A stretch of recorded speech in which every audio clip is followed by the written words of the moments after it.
pagsulat sang sininga libro aton mabasahan ara sa first 4 verses of the book. Kag ini siya ginsulat, ginsulat siya specifically sa isa ka tawo ni Luke, ngalan niya si Theophilus. Kag ang iya nga ginhambal dira, no, just as those from the beginning were eyewitnesses and ministers of the word.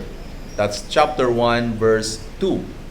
Siling niya, it seemed good to me also, chapter 1 verse 3, nga ako man mahatag sa imo, no, sang orderly account, sang specifically sang kabuhi, sang kamatayon, sang ginhimo ni Jesus, no, sang tang-ari di siya.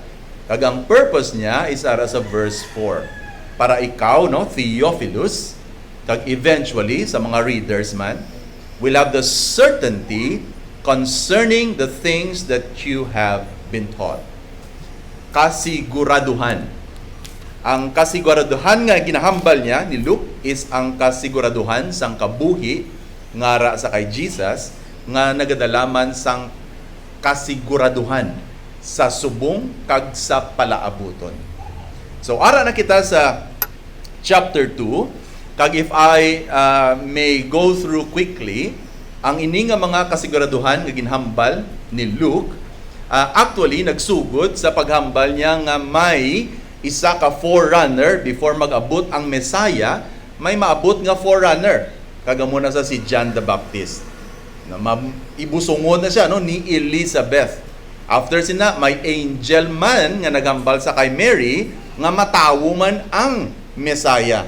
Tapos after sina, natawo si John the Baptist. Tapos after sina, natawo ang Messiah.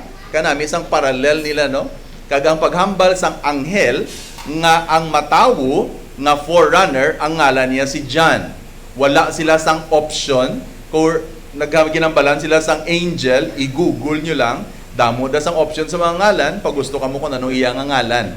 Specific yun, ang angel nagpalapit, wala sang iba niya ngalan kundi si John. Specific yun, pagkadto kay Mary, why sang iba niya ngalan kundi si Jesus. And then sang natawo si Jesus, it was historical. We can read that in chapter 2 verse 1. It was during the reign of Caesar Augustus. And part ina sang kasiguraduhan. Kag hindi lang ina, kundi sa nagligad nga Domingo aton man nakit-an nga may iban nga mga witnesses. Kag ini nga mga witnesses, though hindi kita magpati, no, kaya ang ini nga mga witnesses, mga shepherds. Kung siguro sa aton na tabo, no, ang pagkabata ni Jesus, siguro mga witnesses will be media personality. Personality sa media, kay sila ini ang ma-report. But during the time, makita ninyo ang mga people surrounding Jesus, mga tao that are very, very simple. Wala na nag-encourage sa inyo. Kumbaga, kung may selebrasyon nga dako, laban-laban, hindi ko da maimbitahan kay sino lang man kuya. Pero grabe si Jesus, no? Sa pag-abot ni Jesus, ang mga tao sa palibot niya were all very simple people. Mary and Joseph were very simple people. The shepherds were very simple people. Ang mga dalagko, actually amo na siyang wala nagsapak sa iya.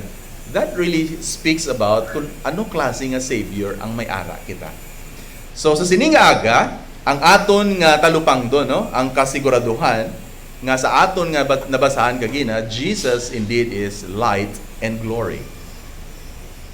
Ini siya nga confession ni siya, ginambal ni siya ni Simeon specifically in chapter 2 verse 32.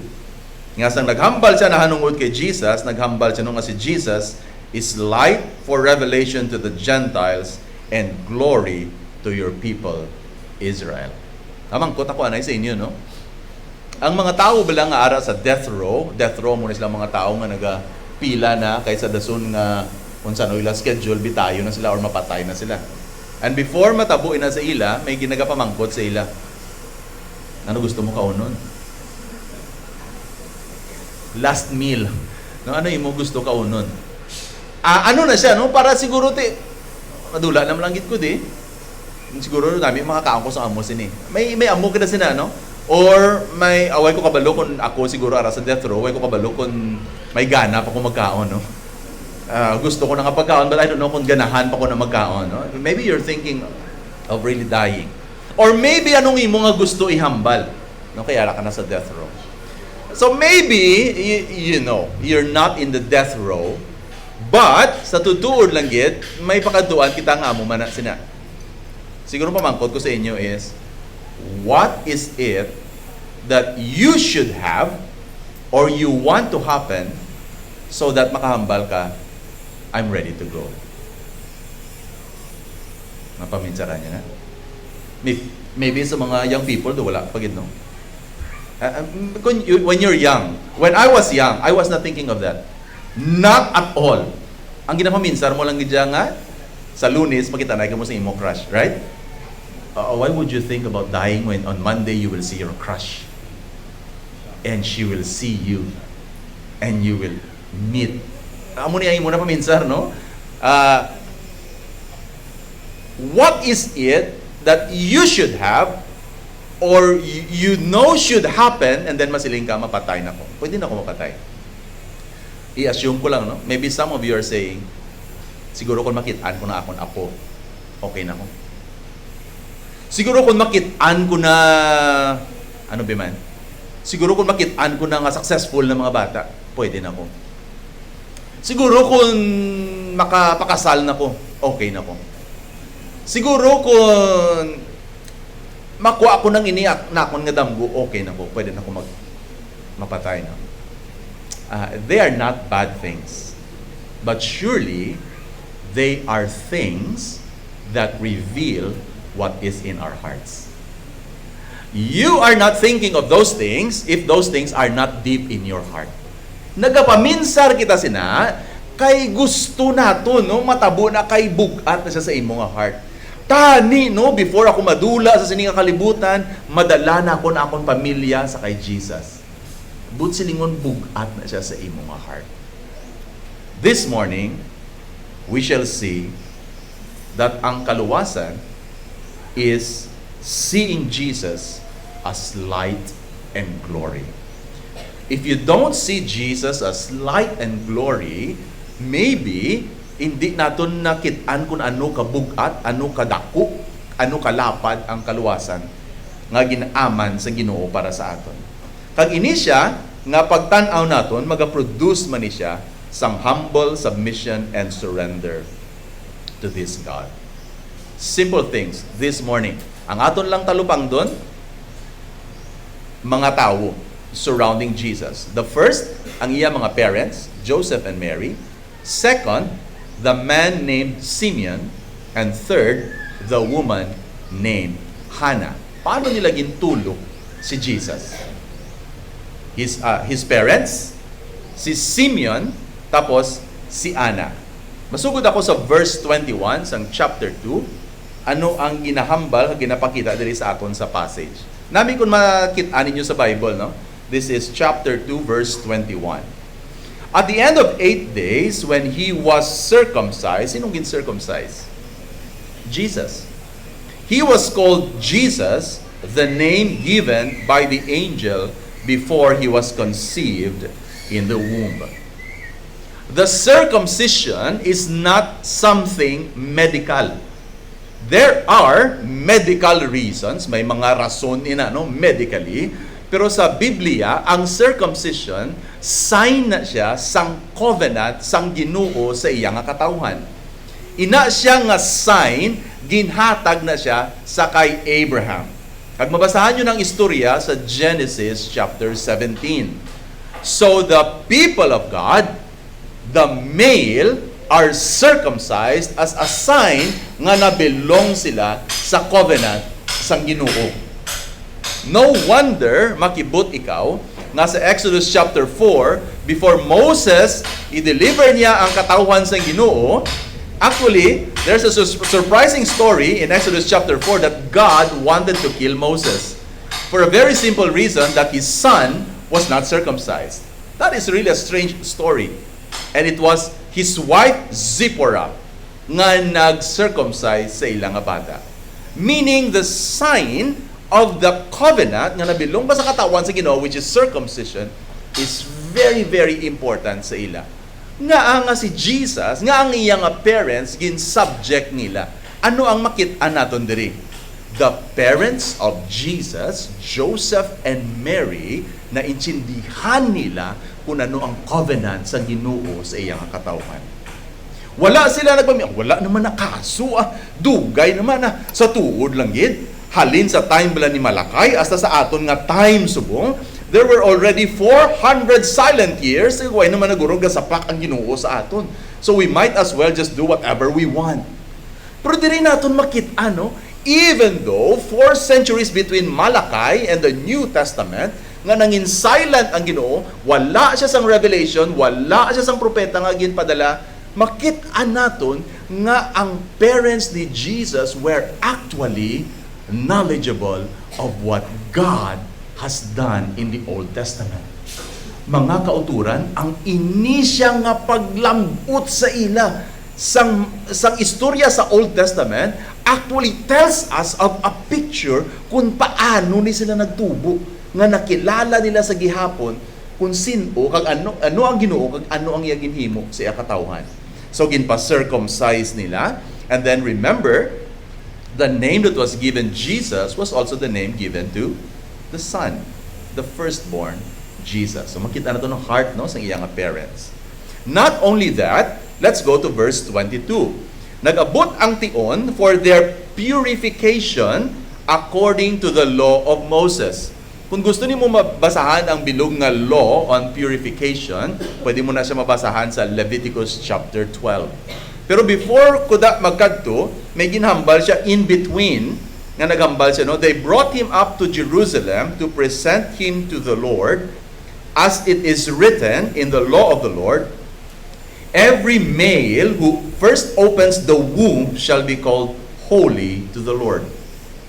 Ini siya, mabasahan mo sa Exodus chapter 13. Kag ang ina bala nga verse, I think mabasahan mo na sa verse 21, sang the same chapter, Exodus chapter 13. Ina siya naghambal ang Ginoo before the death of the firstborn nga ang mga firstborn male will be consecrated and dedicated to the Lord. Ang parents ni Jesus, Joseph and Mary, gin-acknowledge nila nga ang Ginoo ang tag-iya sang ila nga bata. Kanami sang heart sang parents, ang mga parents niya nag-acknowledge nga ang Ginoo ang nagapanag-iya sang ila nga bata. Malandong kita na bilang mga parents. Kita ang aton mga bata do aton gid, Actually grabe ang pag-offer nila, pag-dedicate nila sa kay Jesus, It is an acknowledgement. Again, remember, this is way back there in Exodus. But the act of the parents, ginpakita nila nga ang Ginoo ang tag-iya. It is the acknowledgement of God's ownership. Na mabalik kita sa law of purification. Nga may law of purification, bangod sa Leviticus chapter 12, ang babayi nga magbata will be declared by the priest unclean. Tungod unclean ikaw, hindi ikaw makaupod istar sa mga katawhan. You will be separated. Kag ang only reason nga mabalik ikaw into the fellowship is kung mag-undergo ikaw sang purification. And that will be about 40 days. And ang halina sa first, pagkato sa 8th day in-circumcise, ang first to 40th day na siya, it is actually the purification process nga gin-undergo ni Mary kay siya nagbata. Gusto ko pakita sa inyo, that Mary, sa iya nga simplicity, sang iya nga kabuhi, is actually very well-versed of the Old Testament scriptures. Mga kauturan, hindi ni siya paalam-alam. Hindi ni siya pataas-taas degree sa iniskwelahan. Si Mary was an ordinary woman. And yet, si Mary, which is mabatian taman sa iyang ginkanta, she actually knows kung sino ang Ginoo. kag nagabalik ang iya nga tagipusoon didto sa gin-establish asang Ginoo. And so kung gusto niya to be restored into the fellowship of God's people, she needs to do the law of purification nga ginsulat sa Leviticus chapter 12. Nakita na to ng iyang heart. Kanami dira sa Leviticus chapter 12, no? Kay sa law of purification, ma-offer ikaw sang lamb. Pero pwede ka man maka-offer sang turtle doves or pigeon or mga pating. Pwede mo na siya piece-piece i-offer. Kabalo ka mo nga, gintagaan sila sang option because posible pigado ikaw. Kung pigado ikaw, kag hindi ikaw makasarang sang karnero, pwede ikaw maka-offer sang piece-piece.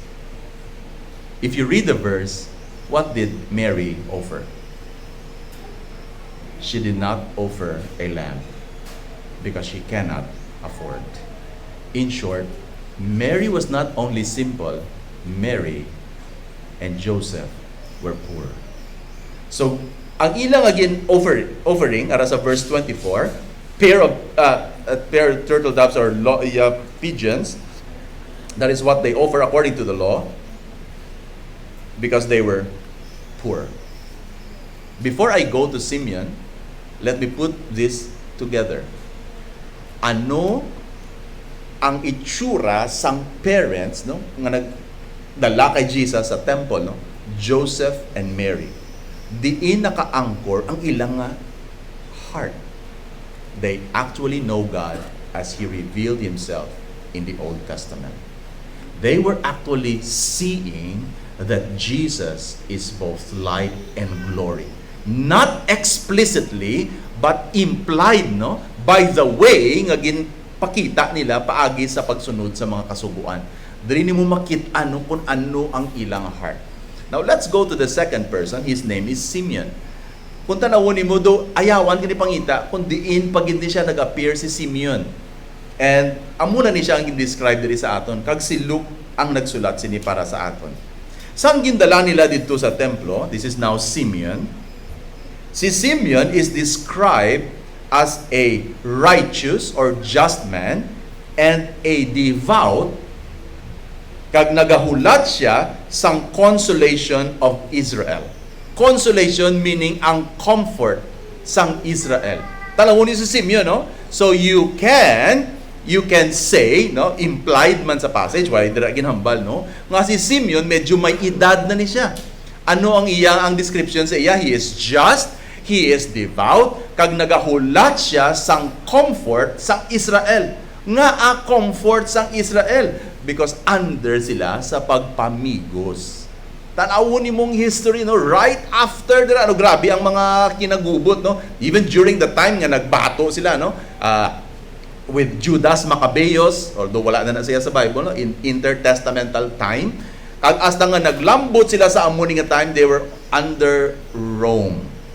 So sila na nagahulat sila, no, sang consolation, sang comfort sang Israel. Diin mahalin, sinuna siya, ano nang itsura niya, kaganong himuon niya para sa aton.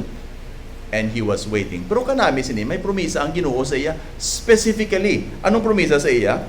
Gin-reveal sa iya sang Holy Spirit nga hindi siya mapatay before niya makitaan ang Messiah, the Lord's Christ. Specific nga ginhatag sa kay Simeon.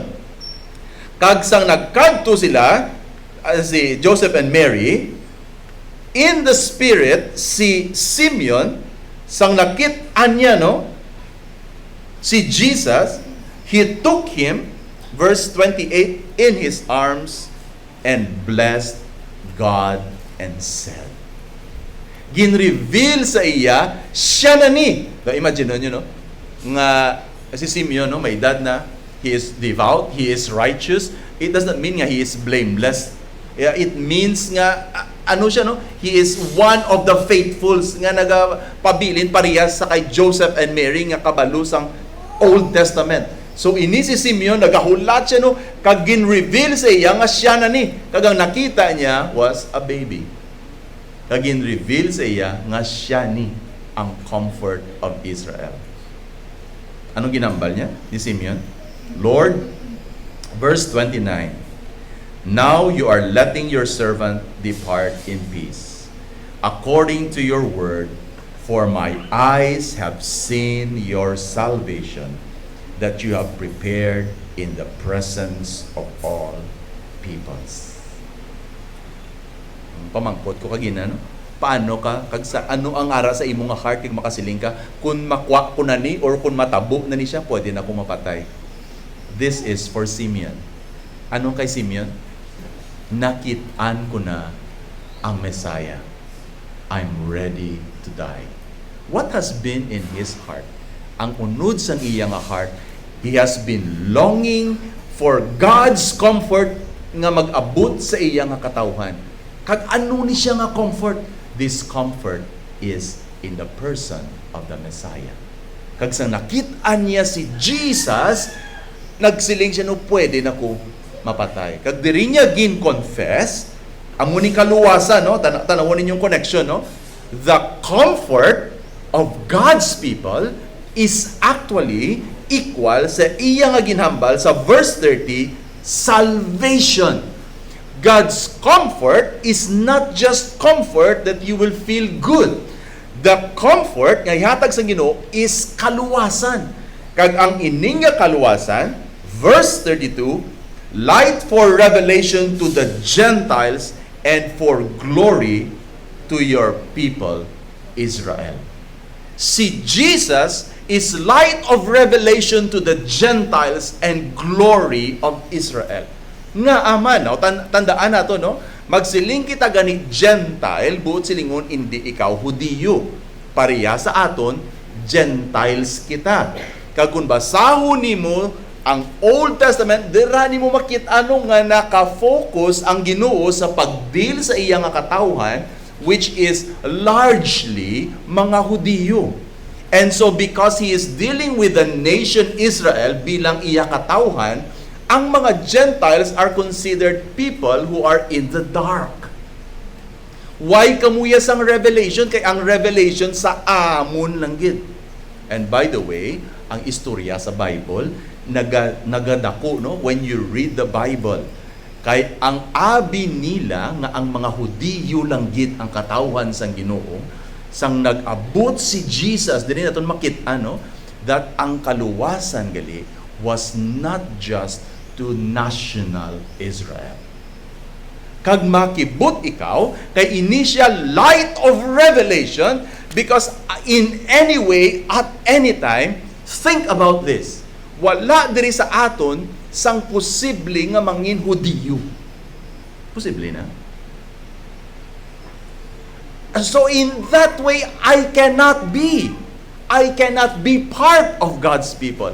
But the wonder na ginhimo sang Ginoo is that kita nga hindi Hudiyo, no?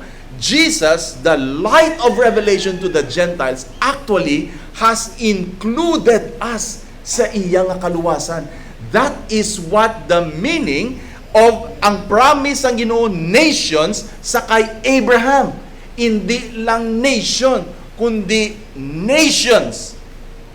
That's why makibut ikaw, no, in Revelation chapter 7, the 144,000 nga naghalin sa 12 tribes of Israel nga gina-claim sang Jehovah's Witness nga sila lang yun.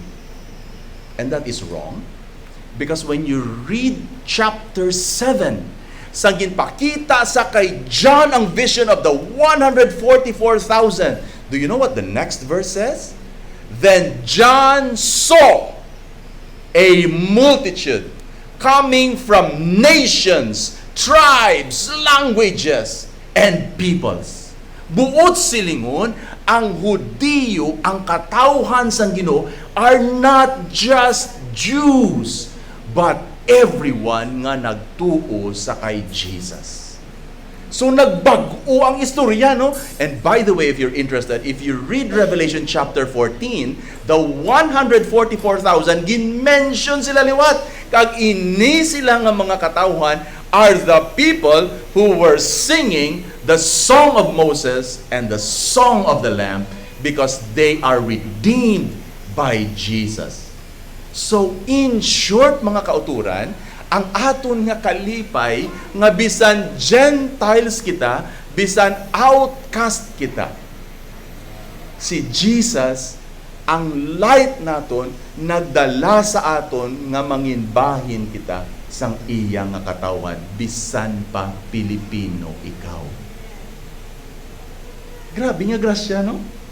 Grabe nga grasya sa Ginoo. Nakalambot. Why ka nadala sa listahan tapos nakibot ka pag tanaw nimo kaya sa barangay 14 ang pangatagay ara sa barangay 15. Sigari ka to kadasok-dasok, no? Chay no ka barangay 4. Lapit naman lang na 14, 15, di ba? Lapitay lang na. Pwede na ko diguro ka kuha sa ayuda, no? Gaginawa mo gid kadasok dito kag pagkakita sa imong barangay clearance. Lain ka nga barangay. Tidiin ka. Sorry, bisan maluhod ka pa sa akon at tubangan manay, hindi ka kapagtagaan ka, hindi ka taga diri. Grabe. Daw amo, inaya, ayuda lang na sa'yo, no? Iniya kaluwasan nga abi nila sang una was so specific to the nation Israel. But actually, the church is the nation Israel as of the moment. And the way that we conquer the world is actually through the gospel of Jesus Christ. Hindi ispadahay. That's why ang parallel stories ng Bible, that's why when Simeon saw Jesus, the light of the glory, the light of revelation to the Gentiles, nga a glory sang Israel, because they already know that it has been revealed to them, but the glory of Israel always resides in the king.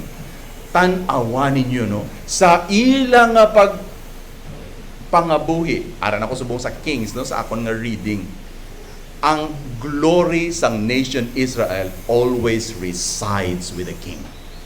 Ay, ni nga king laway-laway gidya. Tanawang natabo sa aton. Ay, ni nga king nami-nami. Yes. Ay, ni nga king laway-laway. Yeah, laway-laway. Ang ilang nga glory ara sa ilang nga hari. And this is what Simeon is saying. This baby is a light of revelation to the Gentiles. This is the Messiah. This is the King, the glory of Israel. Grabe, no? Tigulang na siya. Amo pa nang iyang nakita. I-post ko na, kimigin hambal na siya later sa aton nga application. No? So, I will skip verses 33 to 35. I hope nalipay kita nga ang kaluwasan nga nakitaan hindi siya specific lang sa national Israel, but it was so nga kita man makabati sa mayong balita kag maluwas man. Joseph and Mary, no scriptures, gin-subject nilang ila kaugalingon, gin-submit nila ila kaugalingon sa ginhambal sa Ginoo. Simeon was promised that he will see the consolation, the comfort of Israel before he dies, and God was true to his promise. Finally, and then I will go back to 33 to 34. There's another simple person. Her name is Anna. Kag she is a prophetess. Ang description sa iya, diin siya nga halin nga tribo, sa Asher, tigulang naman siya. Kag nag-upod siya nga husband 7 years and then na-widow siya. Tanong mo niyo, iya kahimtangan na? Tigulang na siya. Tapos, why siya sang bana? Kag sa ilang ation sang una, which is largely patriarchal, ang nagapangita sang ubra, ang bana, kag kun wala ikaw sang bana, that's why ang simbahan sang una ginahambalan nga i-take care gid ang widows because hindi ni sila ya makaubra nga pareha sa aton subong. So kaluoy gid ni sa ila. Tanawan naton si Anna, no? Amo ni si Anna, she is a widow, she is old. And ano ang ginhimo niya? Did not depart from the temple, verse 37, worshiping, fasting, praying night and day. Sino sa aton diri nga nagalalain na kay may edad na? Daw hindi nagid gumagamit sa simbahan. Si Ana waay nagpahigad kag nagmusi-musi. Daw hindi nagid gumagamit. No? Daw kahinay nagid maglakat sa akon halin sa gate pakadto sa pulungkuan. Ano pagidbi ang maubra nakon sa simbahan? Mga kauturan, Anna was old. She was a widow. It means she has been doing things for herself. What was she doing? She was waiting. How was she waiting? Paano siya nagahulat? Nagapungko. Wala. Of course, nagapungko man siya, no? Pero tanaw na to, no? Naga-worship, naga-fast, naga-pangamuyo. Mga kauturan, wala sang edad nga makasiling kita. Naglapaw na ko, hindi na kumapuslan sa simbahan, diri na lang ko sa ikan.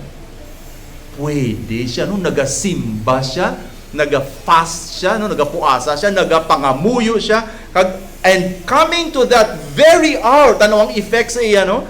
Sa nakitaan niya si Jesus, she began to give thanks to God and to speak of Him to all who were waiting for the redemption of Jerusalem.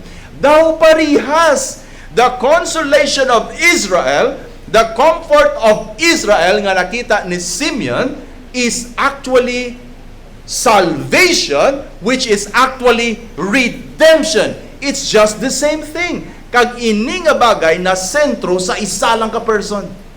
And that person, the light and glory, is Jesus, ang ilang nga nakitaan. Maybe may edad na kita, no? Luya na kita. Tapos ang aton nga paglaom, ang tanan naton nga ginaobra is natanaw sang photo album. May pa na? Photo album. Ang nagakadlaw, nakabalo na ko na ng photo album.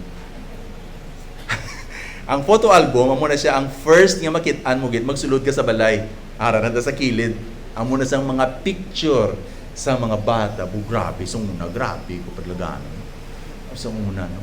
Ang akon nga paglaom, kung kisaga mo man ko na, no? Sunguna, grabe ko mo sunguna, grabe sunguna. Sa una, no? Kagina, budlayan ka na magbangon sa katri. No? Tapos ang imo nga paglaom, anong imo nga paglaom? Anong makapabalik sa akon nga strength para mag-serve ako sa Ginoo? Ang sanguna, hindi. Ang iyang strength ni Anna was drawn by saying nga nakita niya si Jesus, the redemption of Israel.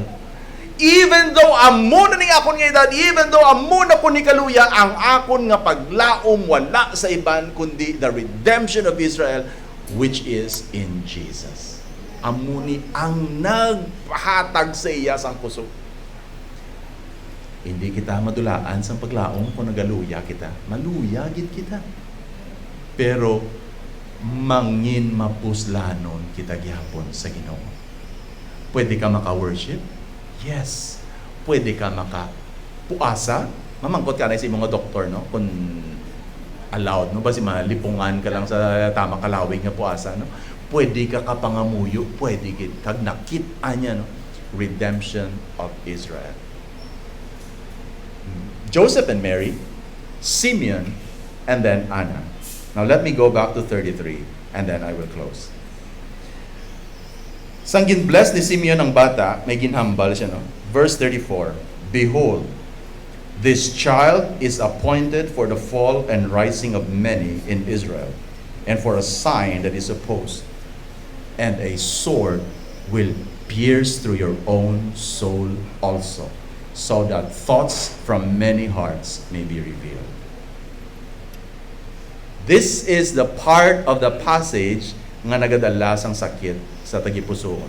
Kung kanami sing ginambal ko Ginoo, ang kaluwasan niya gin-provide sang Ginoo, ang ginpakita niyang iya nga comfort in the person of Christ. Gintawag ni Simeon nga redemption. Gintawag ni Simeon nga salvation, gintawag ni Anna nga redemption. Gintawag niya earlier nga consolation. Kanami no amo ni si Jesus. Pero ang hambal ni Simeon, Jesus will cause the rising and falling in Israel. Nga aman mga kauturan.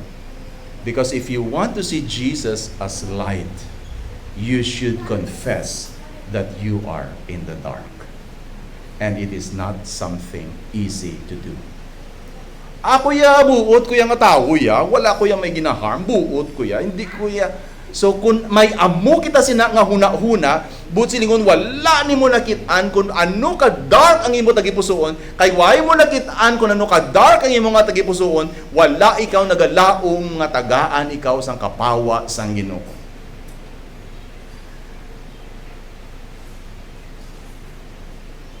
Hindi siya hapos.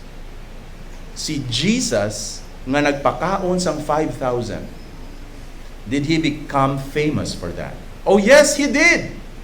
And he also became very controversial because of that. Ang Jesus nga nagpang-ayo, nangin famous siya. Oh yes, he did. Kag si Jesus nga nagapang-ayo, nangin controversial, nagagusto siya namon patyon. You see, si Jesus, hindi siya parihas sa kay Santa Claus. Nga si Santa Claus, pirmi lang nagasmile, kag nagabayo pula, kag nagahatag sang dulce, kag kung ano pa lang imo nga gusto, kag katsabi siya, kanami siya sang hakson. Kung si Jesus ang imo nga maatubang, lain. You remember the rich young ruler nga naghambal sa iya? Ano pang kulang sa kabuhi ko? Kay kabuot sa iya. And then suddenly Jesus says, sell your possessions, give your money to the poor, and follow me. And the man was disheartened because he has so much possession. Think about the religious leaders. Remember, si Mary, kabalo siya sang Old Testament. Si Simeon, kabalo sang Old Testament. Si Anna, kabalo sang Old Testament. So are the religious leaders. They know the Old Testament. If you go to Matthew chapter 2, you will be surprised to know nga ang ginpamangkutan sang mga wise men kung diin matawo si Jesus are no less than the religious leaders. Because they know the Old Testament. But their hearts were far from God. Nakita ninyo kung sino si Jesus? Jesus will cause the rising and the falling of many. Because to believe in Jesus, kag si Jesus lang gid ang makaluwas, that means you're going to leave other things behind. In fact, hindi ikaw makasiling nga si Mary was immaculate. Ang immaculate conception, hindi pwede because si Mary nag-offer sang turtle doves because she was unclean. She was unclean. So ano nga kun nga patihan? So if you come to Jesus, Jesus is not neutral.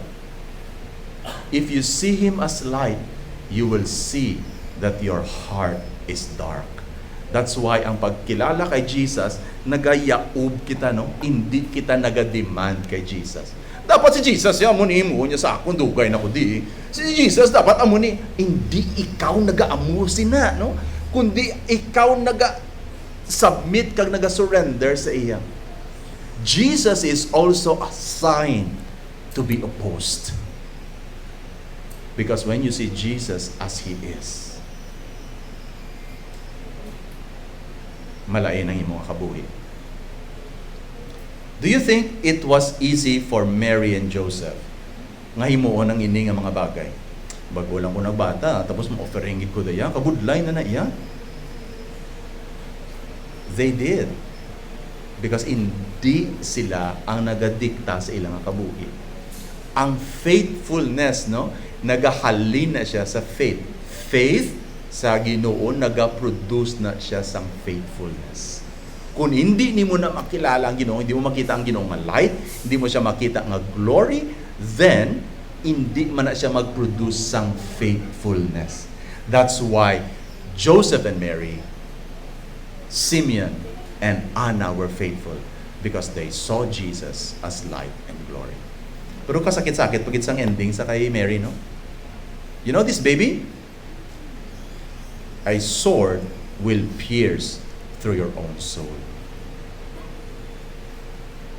Mary, baby pa ni siya, no? There will come a time when you will see your son dying on a cross. As a mother, I don't know how happy you will be.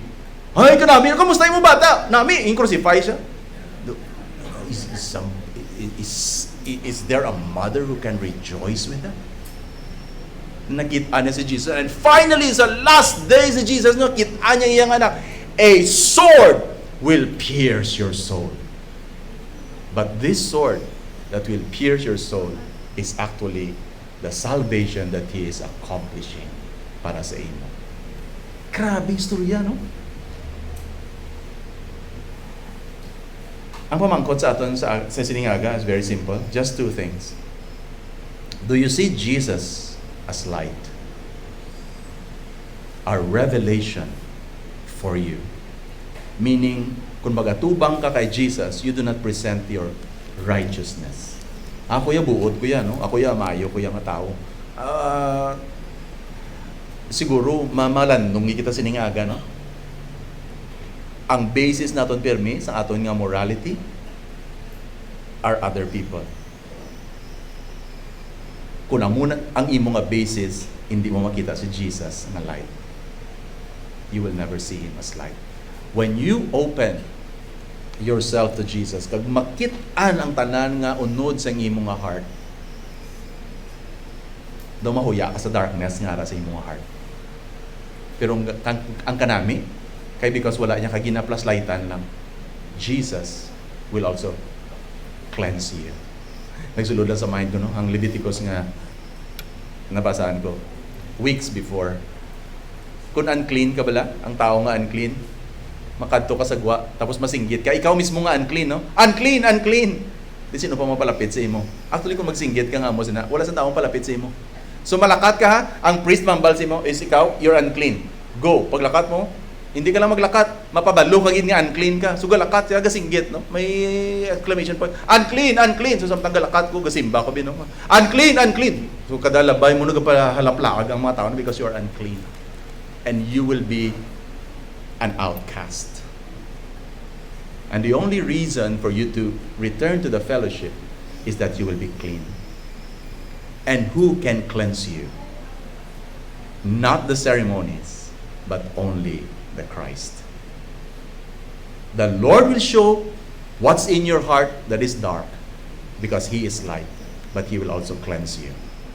Ikadua, finally, do you see yourself as weak and poor? Do wala ka gid makontribute sa church?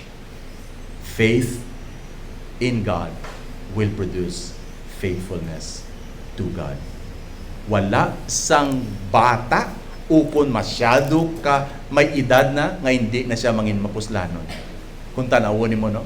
Simeon, Anna, Joseph, and Mary, they were so simple. In fact, they're not rich. Were they able to do something for God? Yes. Nga aman? Because they know that Jesus is light and glory. Kung makitaan mo gali kung sino si Jesus, magaproduce ni siya sang faithfulness sa imo nga kabuhi. Kung Christian ka na, kung hindi ka pa Christian, you need to see Jesus as light and glory. He is the only comfort. He is the salvation. He is the redemption. Mga mayo kita. Ginoo, nagapasalamat kami sa imong mga pulong na nagahatag sa amon, Lord, sang certainty as what the book of Luke has been purposed as it was written. Kabay pa, Lord, ang certainty na indeed si Jesus is light and glory. And when we see Him as light and glory, makitaan man siya namon, Ginoo, bilang amon nga comfort, amon nga salvation, amon nga redemption. Kagkabay pa, Lord, ang ini nga pagtulok sa iya, magaproduce, Ginoo, sang pagkatutom sa amon nga kabuhi. Kag wala kami, Lord, sang dapat nga irason nga kaluya na sa akon, kapigado sa amon, kagamay lang sa amon, wala kami sa mayong may mahimo. Kabay pa, Lord, nga ini nga istorya magapakita sa amon nga ang amon, Ginoo, naga-operate sa mga magagmay nga bagay nga masiling kami nga do hindi na ni siya mapuslanon.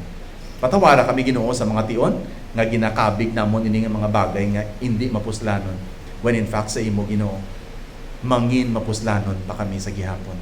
Pabalik ka kami, Ginoo, sa pagpalangga at pag-alagad sa imo. Kag sa mga katawhan mo, Ginoo, nga hindi pa natalupangdan that Jesus is light and glory. Kabay pa, Lord, nga i-open mo ila nga mga mata so that they will indeed come to Jesus, the only Savior of the world. Lest they will reach a point in their lives when they cannot repent anymore. Kabay pa Lord nga, tagaan mo sang pamukaw ang amon mga balatyagon para sa inyo. Natugyan din amon tanan sa ngalan ni Jesus.